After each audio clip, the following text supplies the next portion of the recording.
Bonjour à tous et bienvenue dans cette nouvelle vidéo. Aujourd'hui, nous allons parler des parents toxiques. Comment reconnaître un parent toxique? Comment justement comprendre cette toxicité? Alors il y a quelque chose qui revient systématiquement. C'est le fait que le parent toxique, il va traiter son enfant comme si c'était un adulte et quand l'enfant devient adulte, il le traite comme s'il était encore un enfant. Je vais expliquer bien entendu parce qu'évidemment au niveau de notre développement, quand on a un parent toxique, ça va perturber ce développement. Pourquoi ça? Parce que quand on est enfant et qu'on attend de nous qu'on a des exigences importantes sur nous, parce que justement, quand on est enfant, on ne peut pas réussir comme un adulte, on n'a pas les mêmes capacités, les mêmes aptitudes, notre cerveau il n'est pas complètement développé, on n'a pas encore appris non plus beaucoup de choses, et donc forcément, quand on est enfant, quand on est petit, autrement dit, on ne peut pas prendre sur ses épaules autant de responsabilités qu'un adulte. Et pourtant, c'est ce que l'enfant va faire généralement, c'est-à-dire qu'il va tenter le coup malgré tout. Et effectivement, il va essayer de répondre aux exigences de ce qu'on attend de lui et il va peut-être aussi devenir quelqu'un d'exigeant par rapport à lui-même. Et ça, c'est quelque chose à repérer à l'âge adulte. Est-ce que vous êtes trop exigeant avec vous? Est-ce que justement vous avez manqué de reconnaissance et que du coup, vous pensez que pour être quelqu'un de bien, il faut répondre aux besoins des autres, à leurs attentes? C'est une possibilité qui vient de votre enfance. Quand on est enfant, on va forcément échouer par rapport aux exigences quand elles sont très hautes parce qu'on n'a pas ses aptitudes, pas encore développé ses aptitudes, pas encore appris et surtout c'est pas de notre âge. On devrait être en train de s'amuser, en train de faire d'autres choses, en train de vivre son enfance autrement dit. Et malheureusement, quand on a eu un parent toxique, on n'a pas eu une enfance normale. Au contraire, on a été outre mesure tracassé, inquiet, continuellement peut-être pour ses frères et sœurs ou pour soi-même.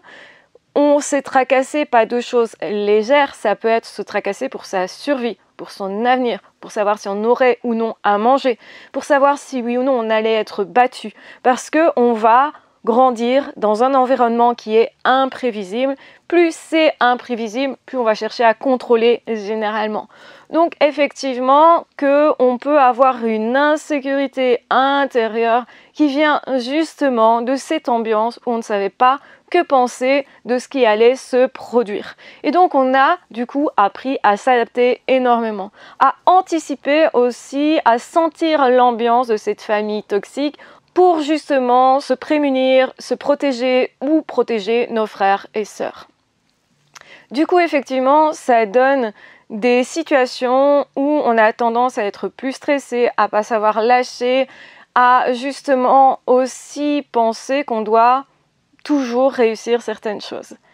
Et en réalité, quand on est enfant, on a peut-être réussi à gérer pas mal de choses qui n'étaient pas du tout de notre âge. On devrait s'en féliciter, on aurait dû être félicité aussi, donc être reconnu dans nos capacités.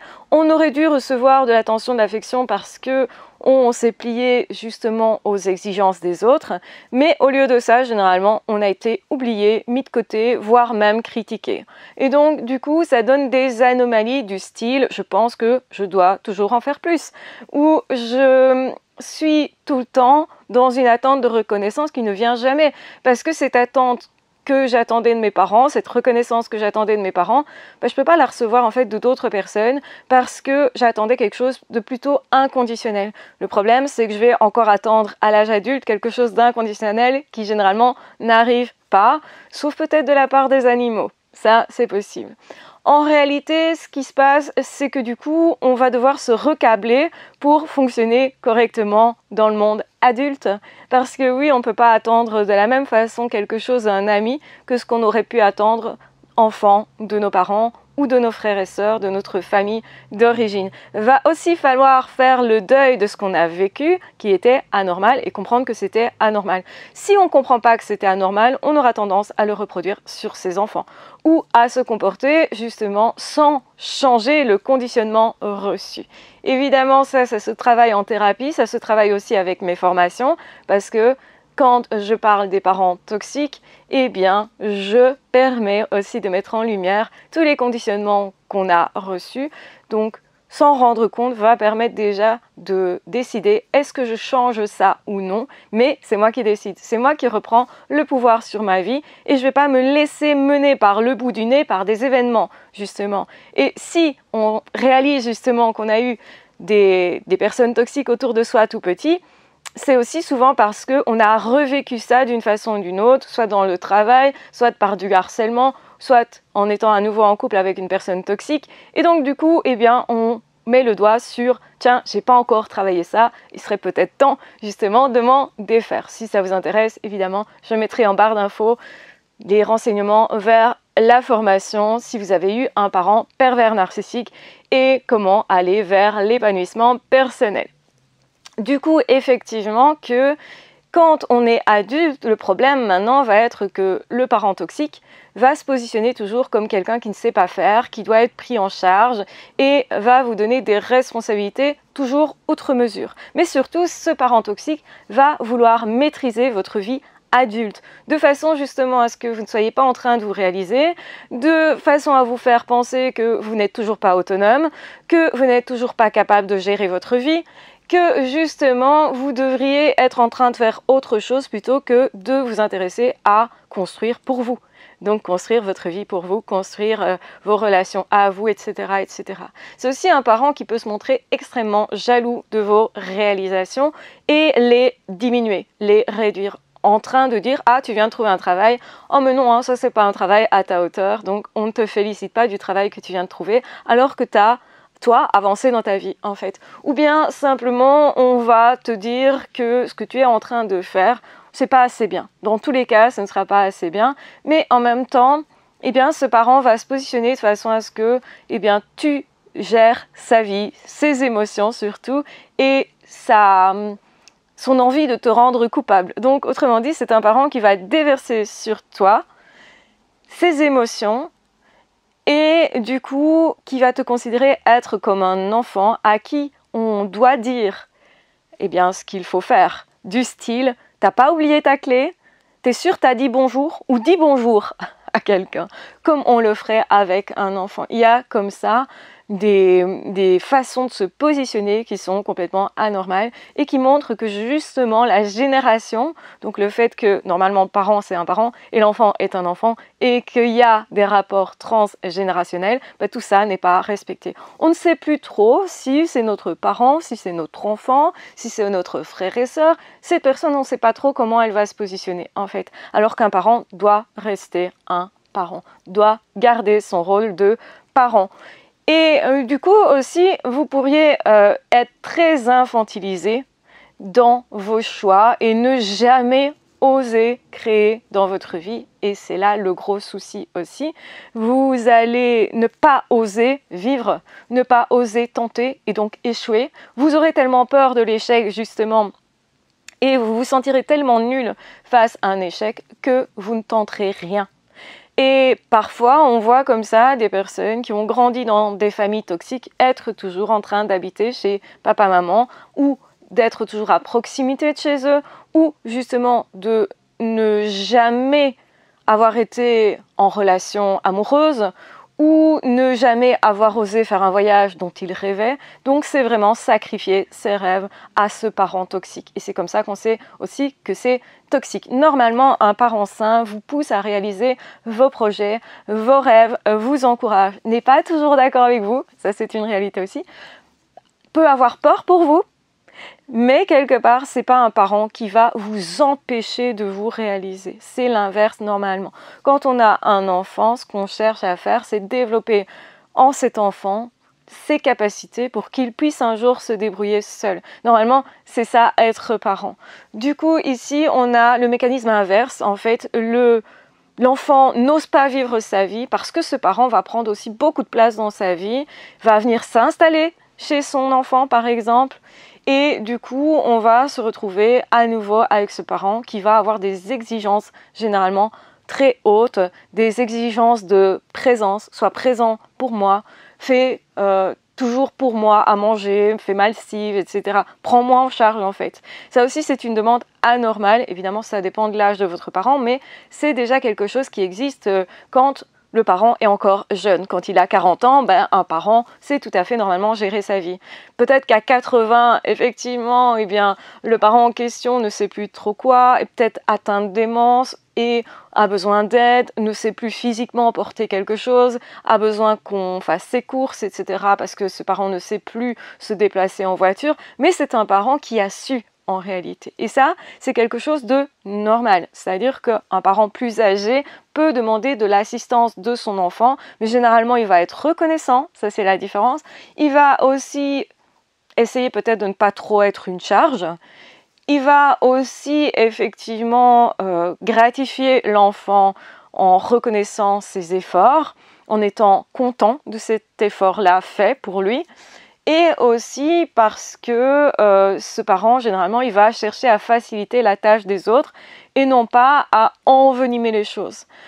L'inverse, le parent toxique va faire l'opposé, c'est-à-dire va reprocher ce qui est fait. Ah, t'as fait mes courses, mais c'est pas cette marque-là de petits pois que je voulais. Ou, enfin bref, il y a toujours des choses qui ne vont pas, malgré vos efforts. Et malgré que vous essayez de vous adapter et de faire au mieux. Il n'y a pas non plus de merci derrière, c'est ah ben c'est normal que tu fasses ça pour moi, non mais de toute façon c'est normal que en fait tu t'occupes de moi plutôt que d'avoir des enfants ou plutôt que d'avoir construit un couple. Le problème c'est que ça empêche l'enfant de construire sa vie. C'est pas le fait de venir en aide à son parent qui est un problème en soi, hein, pas du tout. Mais l'enfant doit pouvoir construire sa vie de famille, sa vie de couple, sa vie tout court, donc choisir là où il veut vivre, et même si ça ne va pas dans le sens de ce que souhaite ce parent. Problème, généralement, des enfants qui sont dans l'extrême aussi, qui ne se rendent pas compte que c'est toxique ou qui sont tellement coincés là-dedans, même s'ils s'en rendent compte, ils n'arrivent plus à se dégager de ça. Ils vont répondre tout le temps aux besoins du parent et oublier leurs propres besoins, oublier leur propre vie. Donc là, il y a un problème évidemment parce que c'est pas équitable, c'est pas équilibré. Donc autrement dit, effectivement que le parent toxique va traiter son enfant devenu adulte comme un enfant, comme s'il ne savait pas faire, toujours en lui renvoyant une image dégradée de lui-même ou cette impression que on ne trouve jamais sa place. Et l'enfant pourrait attendre et se dire un jour, cette personne me laissera tranquille. Un jour peut-être mon parent va me reconnaître apte. Un jour peut-être mon parent va me libérer aussi des charges qu'il fait porter sur moi. Eh bien ça c'est une illusion et ça aussi ça peut faire perdre beaucoup de temps à cet enfant. Et il y a beaucoup d'enfants qui vont un jour réaliser ce qu'ils ont vécu, combien c'est anormal et donc se dire ok, moi je vais vivre ma vie, je vais me réaliser parce que j'ai ce déclic de me dire il est temps, j'ai perdu assez de temps. Il y a une forme de colère généralement qui vient avec, qui est saine aussi, qui va partir du fait de commencer à créer sa vie, etc. aussi, et qui est nécessaire à l'action. Donc effectivement, on rencontre chez les enfants qui ont vécu dans des relations toxiques comme ça, familiales, et bien une sorte de révolte de finalement j'ai pas eu droit à ce que j'aurais eu droit normalement en tant qu'enfant, donc c'est-à-dire j'ai pas eu de reconnaissance, pas vraiment peut-être d'amour, etc. ou une forme d'amour bizarroïde, donc il faut reconnaître que c'était pas quelque chose à reproduire pour ma vie d'adulte. Sinon, j'aurais tendance à recommencer le même type de relation, soit à vouloir trop servir l'autre et à croire que je suis utile seulement si l'autre a besoin de moi et donc que je ne peux être aimée que si je me sacrifie continuellement. Ça, c'est le risque de construire du coup des couples vraiment instables avec des personnes toxique, ça peut être ça qui est à l'origine d'une relation toxique également.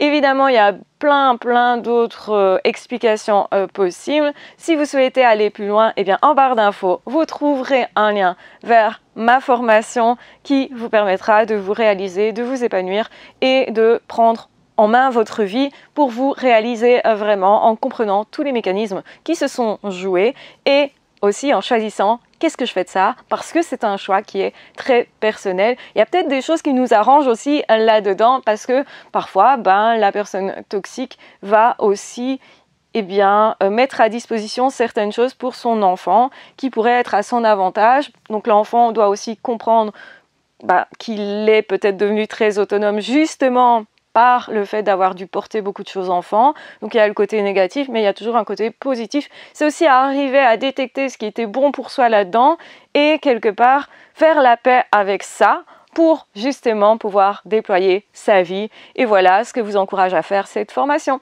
Donc voilà, je vous encourage à consulter ce lien si ça vous intéresse et que vous pensez que c'est le bon moment pour vous, justement, parce que vous ne voulez plus vivre justement une vie qui soit restreinte, qui soit petite pour vous finalement, parce que vous pensez que vous méritez d'avoir une vie épanouissante. Et c'est ce que je pense aussi. Donc, je vous embrasse bien fort, je vous aime très fort. Si vous le souhaitez, vous pouvez vous abonner à cette chaîne et n'hésitez pas à commenter, à partager et aussi à vous abonner pour ne manquer aucune des vidéos de cette chaîne. Je vous embrasse bien fort, je vous aime très fort. Prenez bien soin de vous. Ciao, bye bye.